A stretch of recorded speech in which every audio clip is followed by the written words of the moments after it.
Alright guys, underneath my 91 Explorer today. And a little look around. Honestly, for as abused and neglected as this thing is, it's not horribly rusted out. I mean, the paint and that's coating or whatever, but it's just now starting to come off and there's minor surface rust on stuff. But we're talking a 22-year-old vehicle here. There's 5-year-old vehicles in New York State that, man, some of South Main Auto stuff, I don't know how they work on it. But anyway, we're underneath here. Let's see if I can. Underneath, just because I thought I'd fool around with stuff. Here's the back of the transfer case. Little gummy. A little bit of leakage going on there. I'm not sure where it is, but it's not producing any drips. Just thought I'd fart around today and exchange the transfer case fluid. I've already done the front and rear differentials. I just tossed some cheap Walmart SuperTech stuff in there. This thing doesn't see any highway miles or anything else as a farm truck, so you know, some fresh fluid's better than 20-year-old abused and neglected fluid. But what I thought was interesting was, if that'll focus, I'm pretty sure this thing's never been serviced.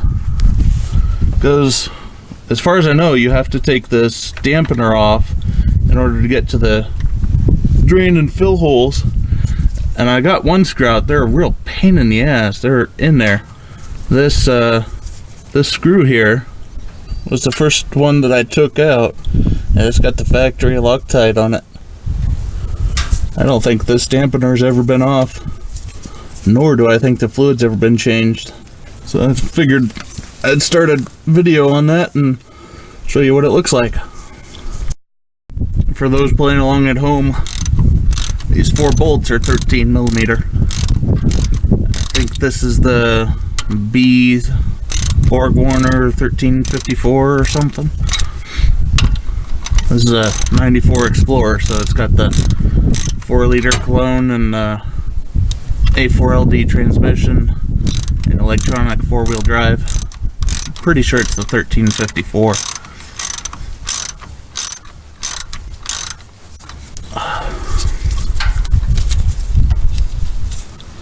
Yeah, these buggers are hard to get out.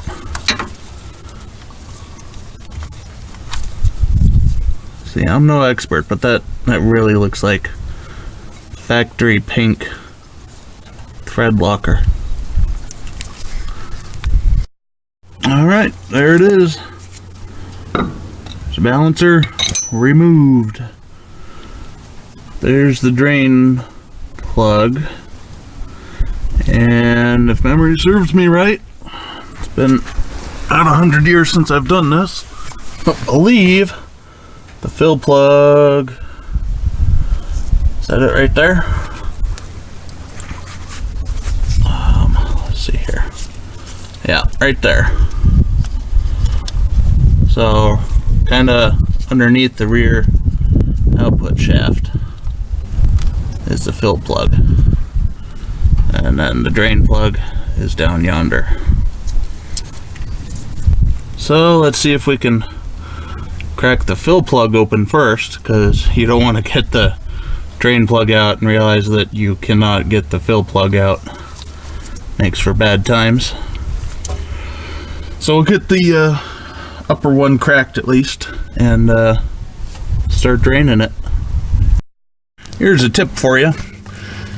If you're the kind of poor soul that has been cursed with both cheapness and poorness, and you do not have a breaker bar or impact gun, I do have both, but I'm also cursed with laziness and I don't want to go get them right now. If you need more leverage, which is the turning ability here, and generally you do when these things are really stuck in there, What you can do is, hopefully I can show you one-handed here. Get yourself a big wrench. And I don't know if I can show you at this particular angle. Set it up like that so that when you push on it down lower, it kind of gives you leverage in a backwards way there. See? Came right out.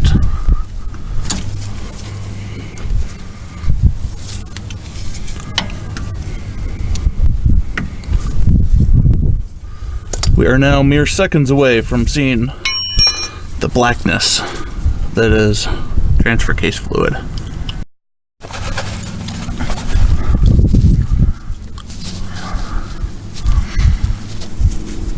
All right, here goes nothing.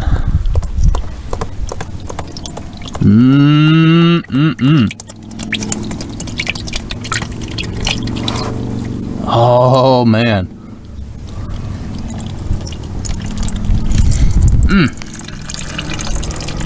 Certainly has a distinctive funk to it.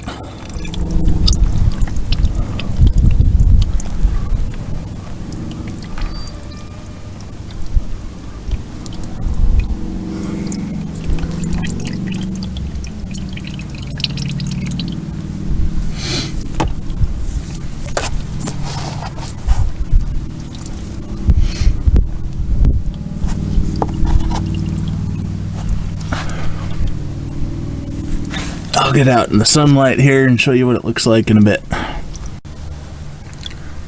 That's pretty dark stuff. Alright. There's the fluid now.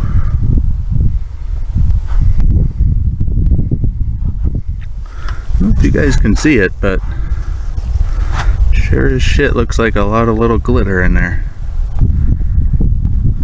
I don't know how much is normal, but it don't look like ATF anymore. Looks like it's been sheared quite a bit. ATF isn't usually that runny. Yeah. Okay, here's the setup. We got a hand pump, El Cheapo, Valvoline, Max Life, ATF, full synthetic. It's kind of a favorite for older transmissions, Fords and Chevys, as well as transfer cases that take ATF, of which this Borg Warner is one of them. When I took the fluid out of the drain pan just to see how much there was in terms of measurement, and there was, I believe, just shy of 26 ounces. I'm pretty sure that this thing takes like 1.5 quarts, and if that's the case, that's pretty despicable. So we're going to stick the, well, first off, we're going to purge the pump, because the last time I used this was with gear oil, and in a performance vehicle such as this, you never want to mix fluids. So I'm going to purge it and then stick it in and fill it up. Okay, now that we got the red stuff flowing, it's gurgling at me. Time to put it in the fill hole and pump it till it's full. Now, those that have not been initiated by these procedures may wonder, how do you know when it's full? Well, a lot of manuals will tell you that it's a very scientific method of measuring 3/64 below the filler neck with your pinky finger, but only with your nail trimmed or some shit like that. Best way to do it, fill it till she gushes.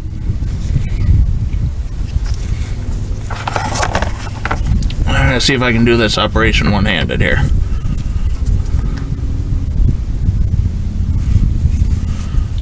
That's 1, 2. Here's my method here.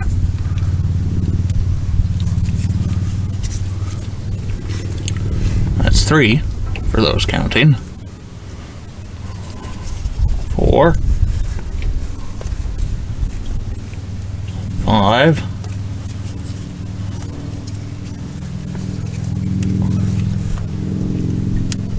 6.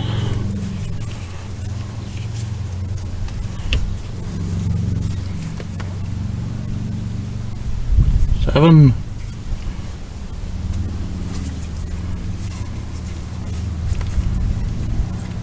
8.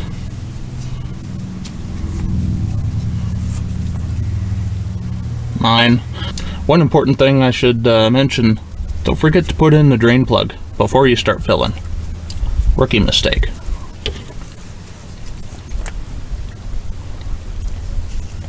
And I've lost track of how many pumps that is, but it don't matter. You fill it till it's full.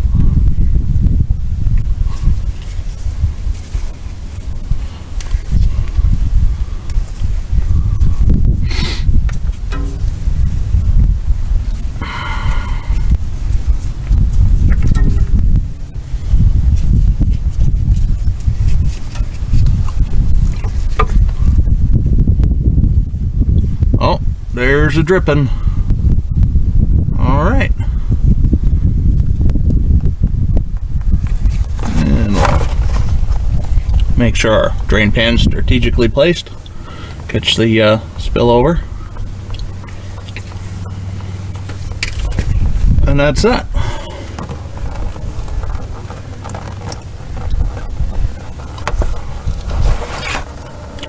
And probably end up ramming the fill plug back in rather quickly, because this vehicle is tilted backwards, and I also use this a lot on inclines and the such, so a little extra can't hurt. Or it can. It'll whip up into a froth and burn out the bearings and everything really quick. Either way.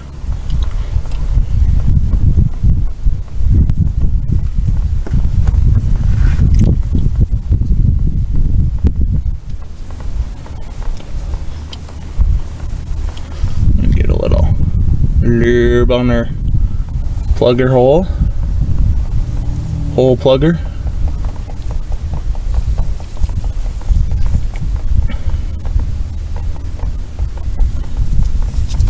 And see if we can blindly stuff her back in.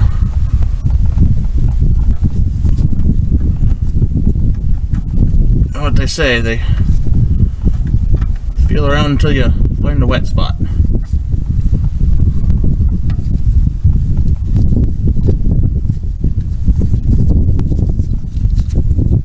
Feels like it's in there.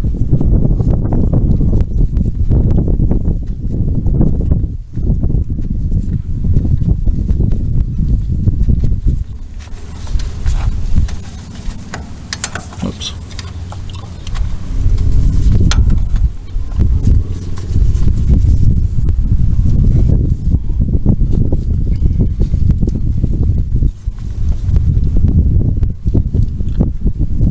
That's the trouble with lube. Your hand slips off your tool too easy.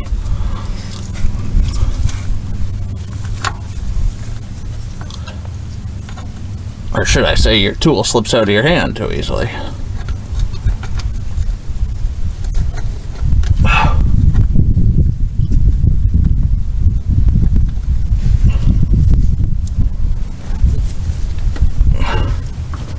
Crank it down until it strips.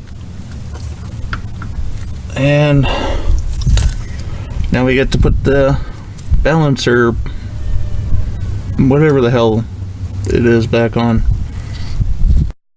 Alright, I got the nuts loosely in there. Also coated them with ATF. Helps if you get your wrench spinning the right way. So hopefully for the next poor soul that happens to venture in here, it'll be a little easier. I could anti-seize them, and actually that's my preferred method, but one, I don't really care, and two, anti-seize is clear up at the house and I don't feel like going up there and getting it. So I guess I'll finger these down till they're tight. And that'll be that.